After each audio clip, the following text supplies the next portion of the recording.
Welcome back to the channel, guys. Today I'm going to continue on with our ECU Tune series, and I'm going to cover the Hyundai Genesis Sedan V8. So the 4.6 and the 5.0 ECU and TCU tunes.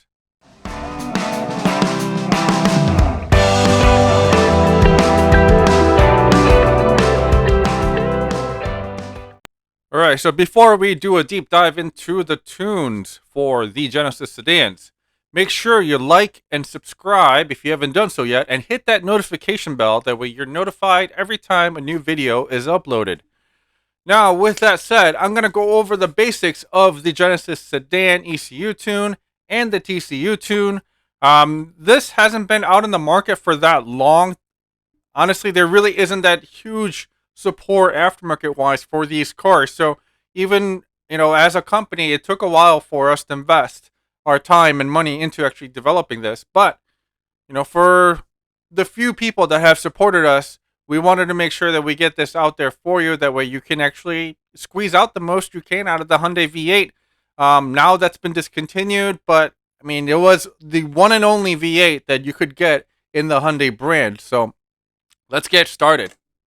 All right, so first things first, if you haven't done so yet, make sure you actually favorite our website, because we are going to be probably almost the only one that supports the platform.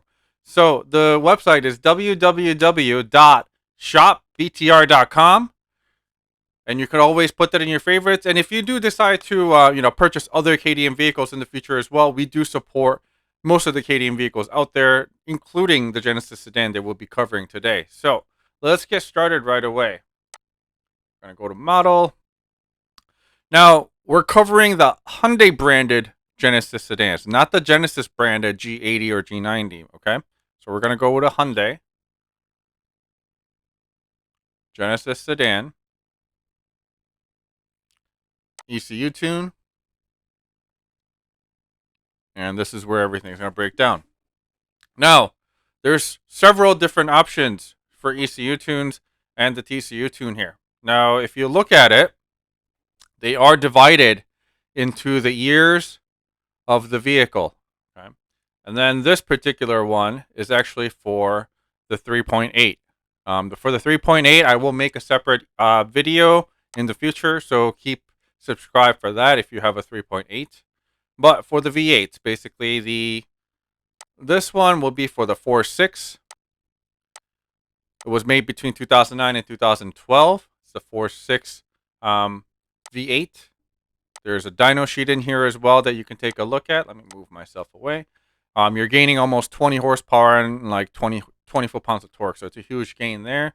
If we move on to the next one, it's going to be for the 2012 to 2014 sedan with the 5.0 engine. The 5.0 engine made a little bit more power comparably to the 4.6 because of the extra displacement, but they are very, very similar when it comes to the ECU. So you're going to see similar gains here. Another 20 horsepower, 20 foot-pounds of torque from where you started. And then if we move on to the next one, let's see here.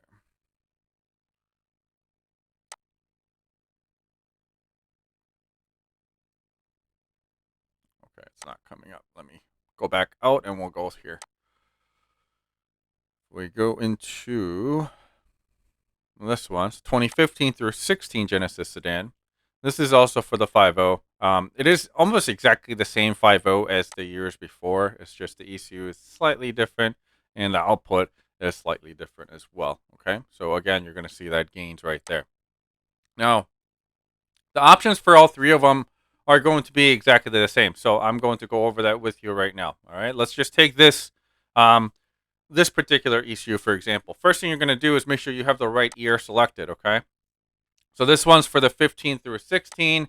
And like I said, if we go back again, the one before this is going to be between 12 and 14 5.0 and 2009 and 12 4.6. So you just select the right one for you, okay? Either you have a 4.6, or if you have a 5.0, you select the one that's the right year for your vehicle. And all you have to do is select the octane rating of what you'll be running. Octane rating wise, here's the thing. you can always tune for 91 or 93, or we even offer an E30 mix option for you for the Genesis sedans. Now, when you choose a certain octane level, you have to stick with that, or you can always pump something higher. As in, let's say if you pump 91 octane, you can always pump 93, but you can't do it the other way around. So if you tune for 93, you cannot put in 91. That will cause detonation. You will end up damaging the engine.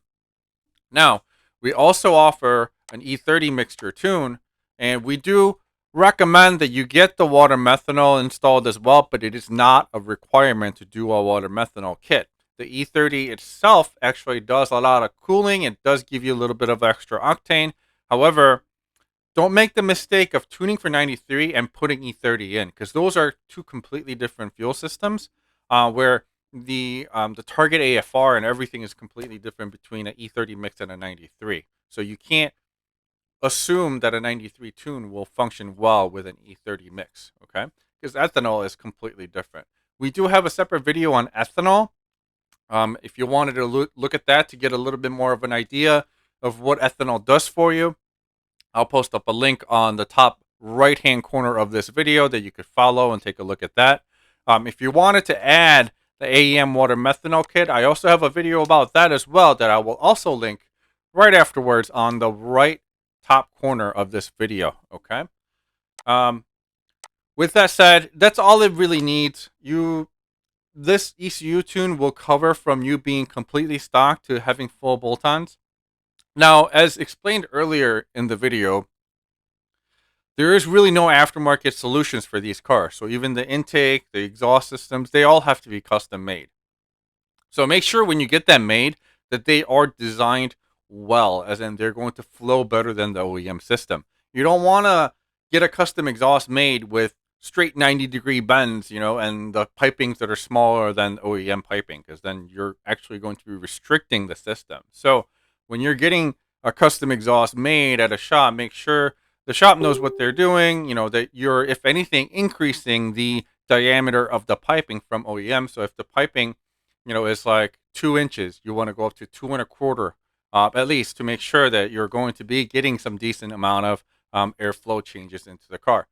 Okay, so keep that in mind. This is not a car that's really easy to modify because there isn't much of an aftermarket for you out there. But again, with the ECU tune, you're going to be seeing, good 20 to 30 horsepower gain with decent amount of modifications on your car. So that will actually wake up the car even more for you. All right. You do have to send your ECU in. There is no service where we provide an ECU for you, because all these cars have an immobilizer system built in, meaning if we try to put a new ECU onto your car without knowing the immobilizer coating that's in your car, the new ECU will not function.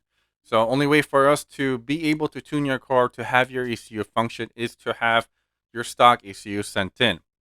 Now, there is an ECU cloning option. The ECU cloning option is when you send your ECU in, we actually purchase a secondary ECU and we clone your stock ECU onto the secondary ECU and tune the secondary ECU. The reason we offer this service is, one, this way you always have an OEM ECU to go back to that has not been tuned. If for any reason you believe there's something wrong with the car and you want to rule out the tune itself, you can swap to an OEM ECU. And if the problem still persists, you know that it's not the tune, it's something hardware related, and it helps you troubleshoot what is going on with your car. One other advantage to this is, let's say you're tuned for an E30 mix or a 93 mix, or no, I mean a 93 octane tune, and you decide to travel outside of your area where they don't have an E30 or E85 or anything like that for you to make an E30 tune, E30 mixture, or they only offer 91 octane as you're traveling across state lines. All you would really have to do at this point is swap in the stock ECU, just pump the 91 or even 87, because the OEM ECU will adapt to 87 octane, and finish your road trip. And once you get back from your road trip, you just burn out that tank and put in fresh mixture of 93 or E30 mixture, and you could put the stock the tuned ECU back in and enjoy the extra power again without having to worry about putting the wrong type of fuel in for the tuned ECU that you may have. Okay, so that's why we have that option there for you. If you do end up selecting this option, the process does take a little longer than normal. Normal processing time for this is when you send in the ECU, it's usually a 2 to 3 business day turnaround for us to tune and send back to you. But if you do the cloning option, we do have to order another ECU in, so that could delay the amount of time this whole process takes. All right, so keep that in mind. If anything, if you do decide to go with ECU cloning, give us an email at support@bloodtyperacing.com to see if there's an ETA of when we will have the second ECU here on hand. That way, when you send in your ECU, the second ECU is already here for us to clone onto, and it saves time that way a little bit. Okay. All right, let's move on to the TCU part of the tune. So the TCU part is for the 8-speed automatics in the Genesis sedans. Okay. So it's only on the 8 speeds.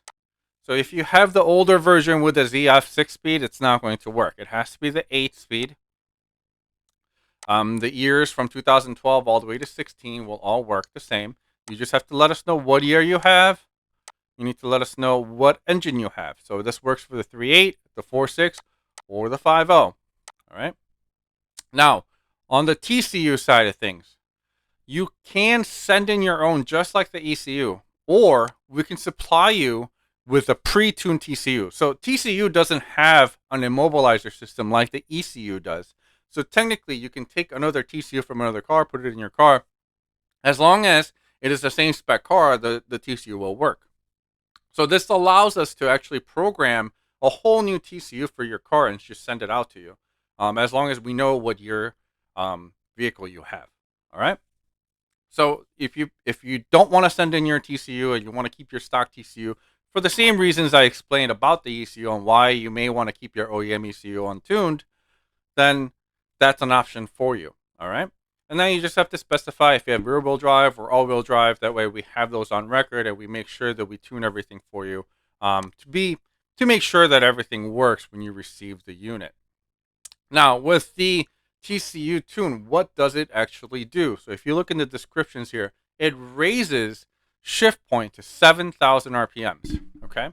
So instead of being the OEM RPM level, let me pull up the dyno graph here just so that we can see. So if we look here, waiting for this to pop up, dyno graph here. Come on. There we go. If you look here, it actually stops at about 6450, right? Because this is 6,500 RPM. So 6450 is about where your OEM rev limiter stops. And it actually shifts there and goes to the next gear. Now, with the TCU Tune, it's going to rev out all the way to 7,000 RPMs. The great thing about having that extended range of RPM is, one, when it shifts from 7,000 and you drop about 2,000 RPMs each gear change, right? So if it shifts from 7,000, it drops to 5,000. You're basically in the most optimal power range of where your car's making the most amount of power, right? You're not dropping too far to a point where you have to rebuild the power up again from about the 250 range. Because if you're here, 6,400, you drop down to 4,400, you're in the 275 wheel horsepower range trying to push this back up. Whereas if we're shifting at 7,000 RPMs and come down to 5,000 RPMs, you're around 320 wheel horsepower, pushing yourself up into over the 350 wheel horsepower range, and then it shifts again down to 320. So you're in the most optimal zone for putting the power down in a straight line. So that's why the TCU Tune is very beneficial to have on these vehicles. Let's go back to the TCU Tune so that I could show you a little bit more of the features that it has. Now, aside from getting it up to the 7,000 RPMs, it gives you a true manual mode, meaning if you throw the transmission into manual mode, so when you actually hit that stick to the left side, or is it the right side? But whichever side you hit it to the side, it does not automatically upshift anymore, meaning you can actually hold the gear, bounce it off the red line if you wanted to, in order to keep that optimal power around the corner and actually keep keep the transmission from doing its own thing. Okay, so you get to make the decision on when the car actually upshifts at that point. And another positive side to this is when you actually put it in drive and take it out of sport mode, it drives like OEM. Everything goes back to the OEM settings. It drives nice and smooth. There's no, punchiness to the actual shift. It doesn't rev up like crazy. It actually shifts on its own and all that too. So that is going to be the advantages of having the TCU tune, because then you get the best of both worlds. You get to be driving like a normal OEM tuned car at times, and when you need it, you can make it into a completely different animal by raising the shift limiter. You can actually control the upshifts on your own and put your car into a better power band every time you're driving. All right. So I hope that answers all your questions. One thing that you do have to keep in mind, anytime you send us your items in, make sure you actually print out the invoice and put it in the box along with the TCU or the ECU that you're sending in. That way we can identify whose item it is when we receive it. Okay. And once we receive it, like I said before, it takes usually 2 to 3 business days for us to do the programming and send it back out to you. Now, one other thing I want to show you is at the end of this, let's say when you're checking out, it does end up actually charging you shipping. So we do get the shipping questions a lot. So I definitely want to go over this. When we charge you shipping on the website, it's for the shipping method to ship back to you. Okay. So if you want it back faster, you can always select an overnight shipping or, 2-day shipping, things like that. It doesn't change the processing time of the actual tune. So the 2 to 3 business days does not change. But once it's done, it's the method of shipping that you want us to use to send it back to you. So that's what you prepay for here. Now, sending us the ECU and the TCU to begin with, we don't charge for that portion. You actually pay, whichever delivery service you want to use, FedEx, UPS, USPS, DHL, whatever it may be. You use whatever you want to use to send it to us on our to our address on our website. Okay. If you guys have any more questions, feel free to comment below. Share the video amongst your friends, and then, yeah, make sure you like and subscribe if you haven't done so yet, and I will see you on the next one. Peace. Yeah.